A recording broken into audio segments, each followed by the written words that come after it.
AT&T employees, and welcome. Thank you so much for joining us today. I'm Sam. I'll be moderating this presentation, and in just a second we'll be joined by one of our senior financial advisors. His name is Tyson Mavar, and he's here today to give AT&T employees a rundown of their pension and give you some just some updates on interest rates and other things that you can expect moving forward with your retirement from AT&T. Before Tyson comes on though, very quickly, like I said, I will be moderating this webinar today.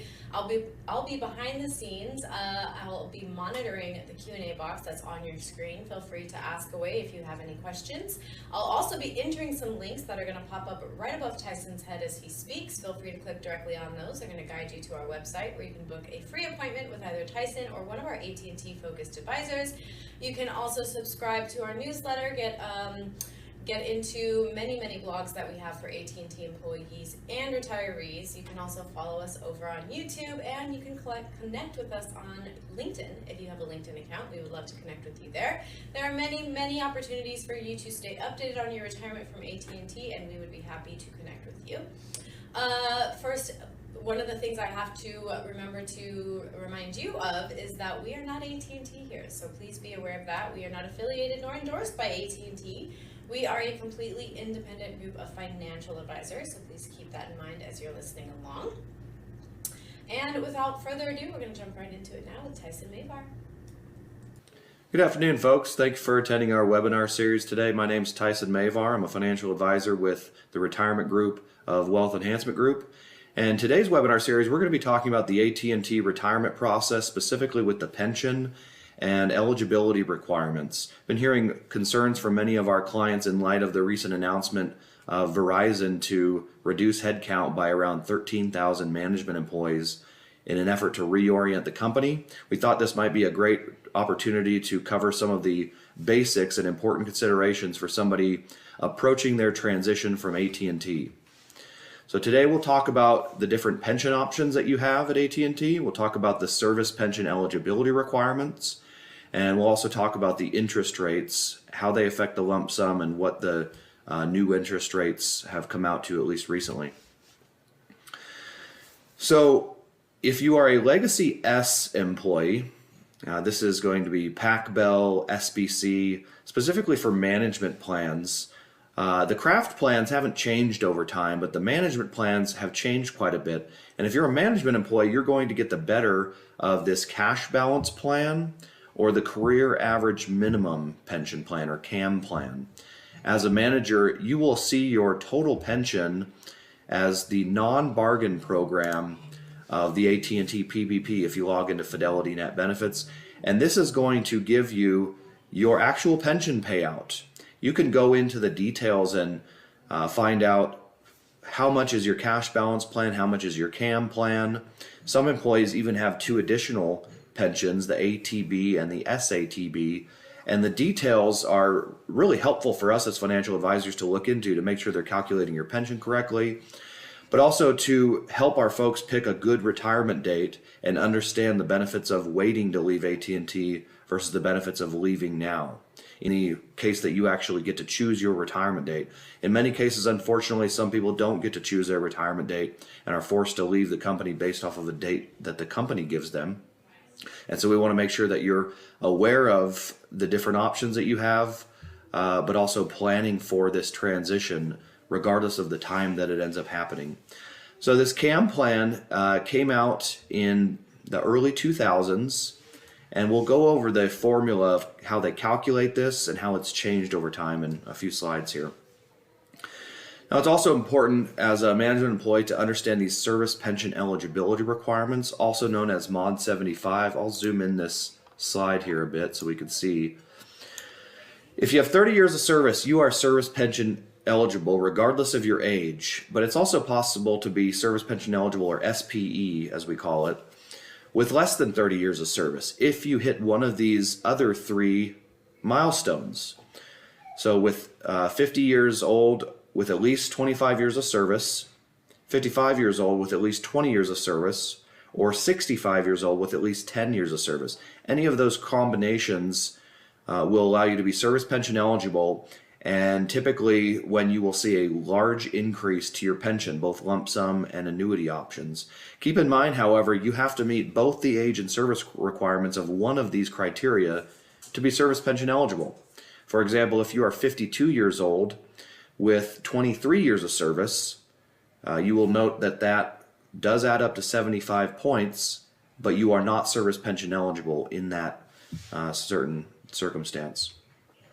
So let us know if you're uncertain when you hit this criteria. Everybody's at different age when they hit it, and we'll help you not only figure out when that day is, but also go into the modeling tool and understand the benefits of continuing to work at company, at least from a pension perspective.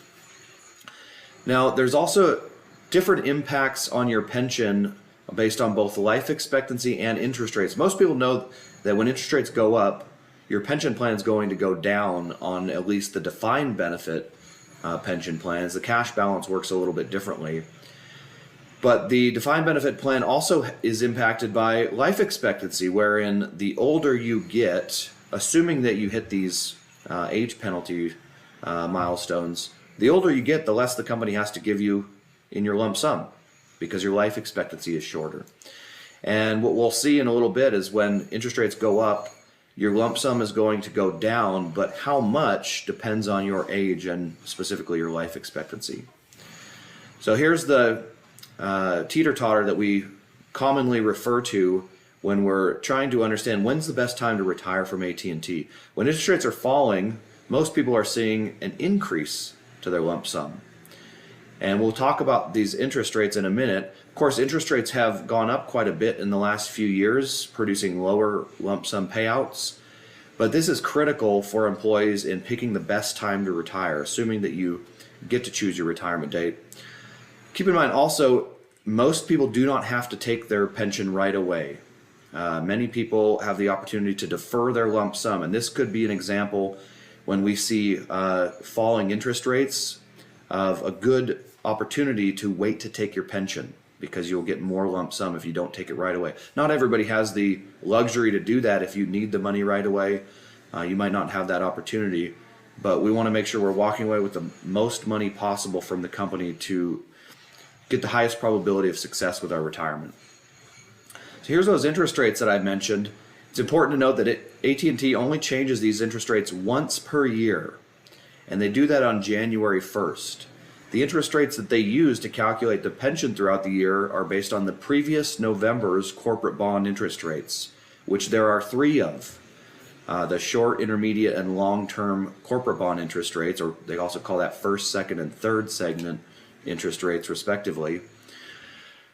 And the second segment rate by far carries the most weight in this calculation, so this is the rate that we pay the closest attention to when trying to determine the best time either to retire from the company or to commence the pension, if we are in that situation where we're waiting to commence the pension after retirement.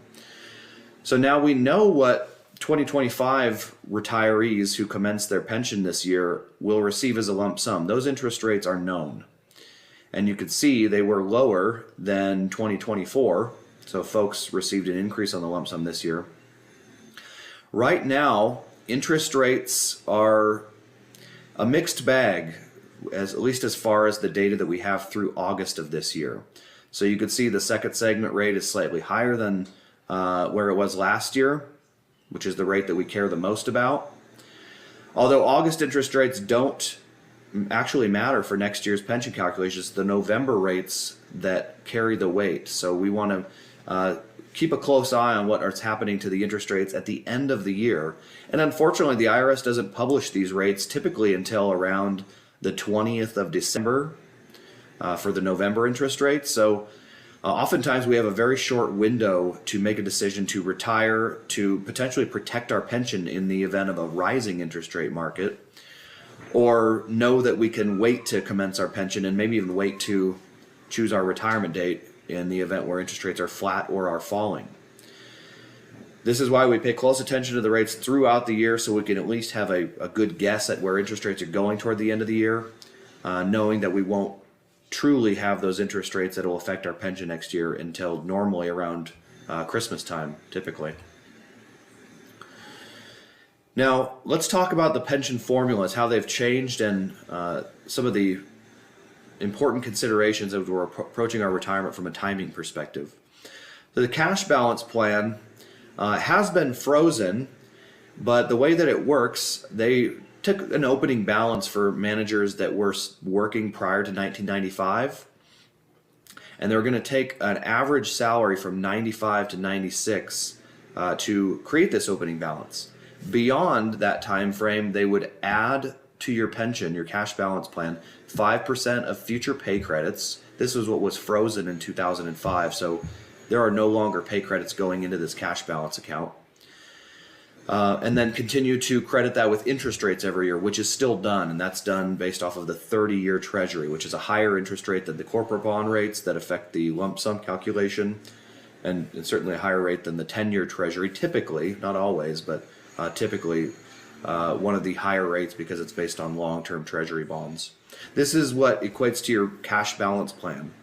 And while almost nobody is taking their pension as their cash balance, most people will have a greater CAM benefit formula than the cash balance, which is the pension you'll get. The relevance of this cash balance account is in calculating, based on something called the $400 rule, what your partial lump sum is. For managers that have a partial lump sum, which is most managers, you'll see a partial lump sum with residual annuity, where you're basically taking a hybrid between the full lump sum and full annuity. And the way they calculate that is based off of this cash balance account, which is why they still keep track of this account. The CAM benefit, career average minimum formula, this was created in 2001. Everybody that was a manager prior to that time frame was immediately eligible.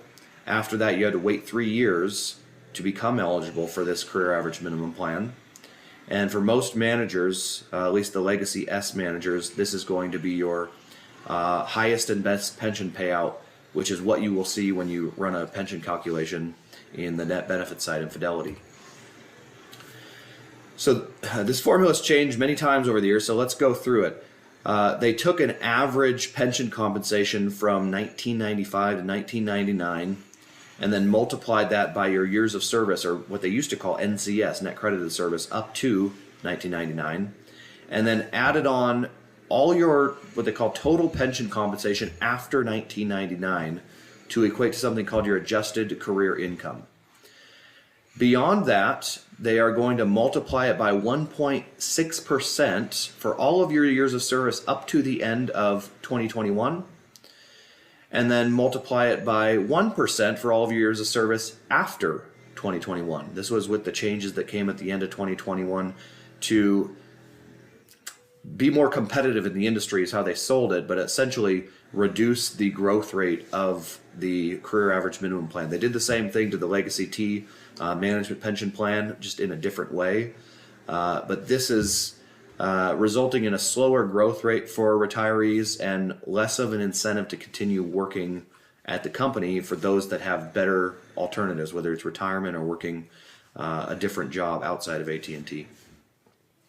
Now, age penalties are a big factor with this career average minimum plan. If you are service pension eligible and over service pension eligible and over age 55, you do not have age penalties. If you are mod 75, you are going to go on what they call Table A, where the penalties aren't quite as severe. And if you are not mod 75, the penalties are very severe, going on to what they call Table B. So basically what you want to know, if you aren't 55 but you have 30 years of service, your penalties are only 3% per year for every year that you are not yet age 55. And as it turns out, you can age out of these penalties. So this is another potential argument to wait to take your pension if you still have some penalties on the pension when you leave the company. If you're mod 75, not age 55, nor 30 years of service, your penalties are going to be 6% per year for every year under age 55 that you had left the company and took your pension. If you're not mod 75, the penalties are quite severe. For example, if you are 54 years old and you leave with 20 years of service, that person was only 1 year away from being service pension eligible and mod 75, but they would walk away with potentially 60% penalties on their pension. So very important consideration for when you leave the company, if you have the choice to stay until that Mod 75 day, and very important to know when you hit that date so you can start to plan around, in many cases at least, making it past your Mod 75 date. Now, there's many forms of payments, and depending on which pension plan you are on, that will define which pension options you have.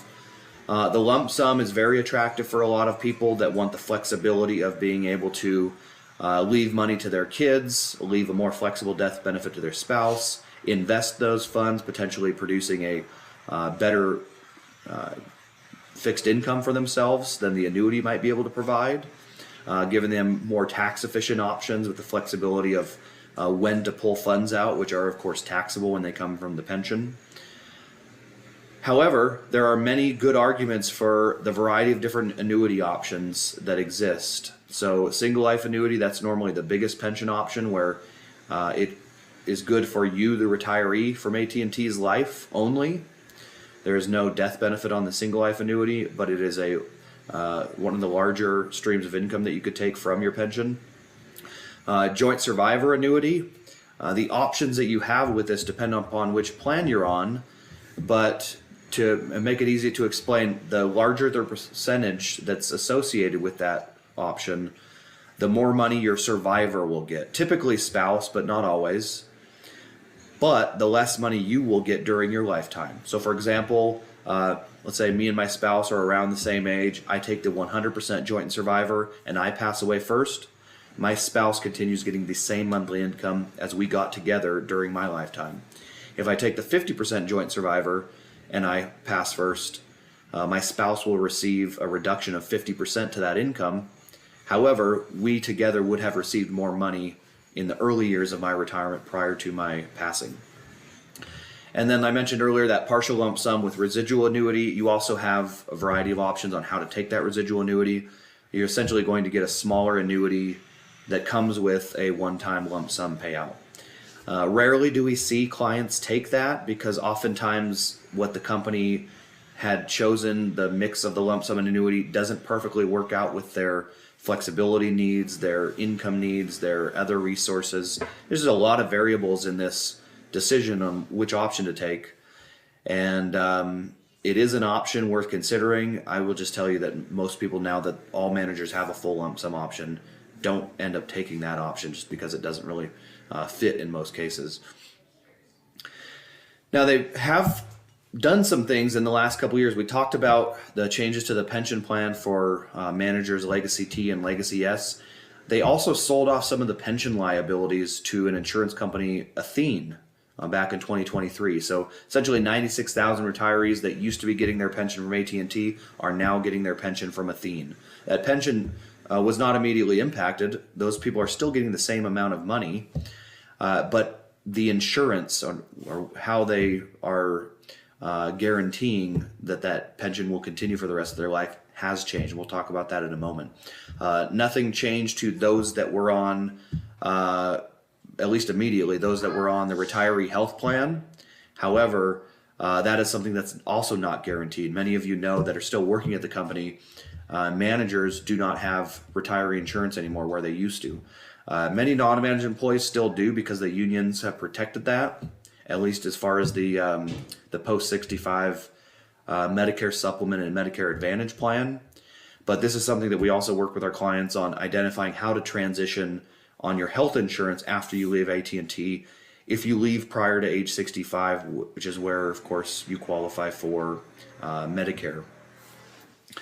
So this was shook people up. Was a lot of concerns over what could happen in the future, not only to Athene and how that affects those that are getting their pension from Athene, but also will the company continue to do this, sell off pension liabilities so that their retired annuitants are receiving a pension plan from a different organization and have potentially different risks than they did if AT&T was paying their pension throughout their retirement.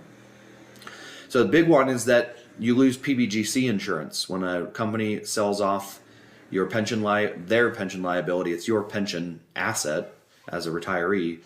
If that gets sold off to an insurance company, you lose PBGC or Pension Benefit Guarantee Corporation insurance. There is still insurance through the state guarantee funds, but it just works differently. And the concerns that we hear is that most people want to have more control over that rather than lose control and be to the whims of the company's balance sheet decision-making process on whether or not they're going to continue paying that pension or sell it off to an insurance company. Others aren't as concerned about this. As long as the money stays the same, we're okay with an insurance company paying our insurance, as long as it's a good insurance company. I suppose that wouldn't be as big of a concern. But there is uncertainty with that. And what I hear from most of our clients is that I would just rather have control over that. And that is what the lump sum does offer. You could still take the lump sum and purchase your own annuity from an insurance company that you choose with different potential benefits and potential detriments. That is something that we also review with folks before they're making their decision on how to take their pension. Are there other annuities that might suit your cash flow needs, your death benefit needs, your flexibility needs, your tax bracket status? A lot of different variables in there, and it's worth spending some time on before you're forced to make this decision on how to take your pension. Now, unfortunately, I've been working with the retirement group and AT&T employees for over 15 years in these retirement decisions. What I found, and this is what the statistics show, is about 3/4 of Americans over the age of 50 don't have a written plan for their retirement. Far too commonly, people will come to us the month they get their surplus notice, or the year they decide to retire, or the year that they have a health concern that really forces them into retirement or forces them into a different job, or when the company makes them move and they have to leave the company to avoid having to move their location, their residence. Don't wait until you're forced to make a decision, folks, because inevitably you'll be making one of the biggest decisions of your life under duress, which is where we've seen a lot of mistakes made. How to choose your pension, the timing, making a mistake on your rollover, overpaying on taxes. Put the plan together ahead of time to reduce your stress when you inevitably go through this transition process. We do this for you on a complimentary basis. We offer, whether or not you're a client of ours, to put together a retirement cash flow analysis to help you understand what decisions are likely going to be in your long-term financial best interests, and compare a lot of different decisions, such as how to take your pension, the timing on electing your lump sum, how much to put in your 401k plan, how to invest your 401k, whether or not you should consider an in-service rollover prior to retirement, where you move money from your 401k to an outside investment account that may have more options. There's a lot of ways that we can help you folks, and we don't expect you to become clients if you would like to spend some time with us. All we ask is that if you find value in the exercises and the time that we spend with you, maybe to help us grow our business by recommending some of your coworkers talk to us, or join our seminars, or come to these webinars so that we can help them hopefully as well. Get a second opinion. If you're already working with an advisor, maybe you're doing everything on your own, it doesn't hurt to get a second opinion. I tell my clients it doesn't hurt to talk to another company. Worst case, you'll verify that we are the best fit for your advisory firm. Best case, you learn some things, and we're pretty confident that we do have a good value proposition. These decisions are so important, it just makes sense to spend time on deciding on how to administer your benefits, on who to work with, how to invest this money.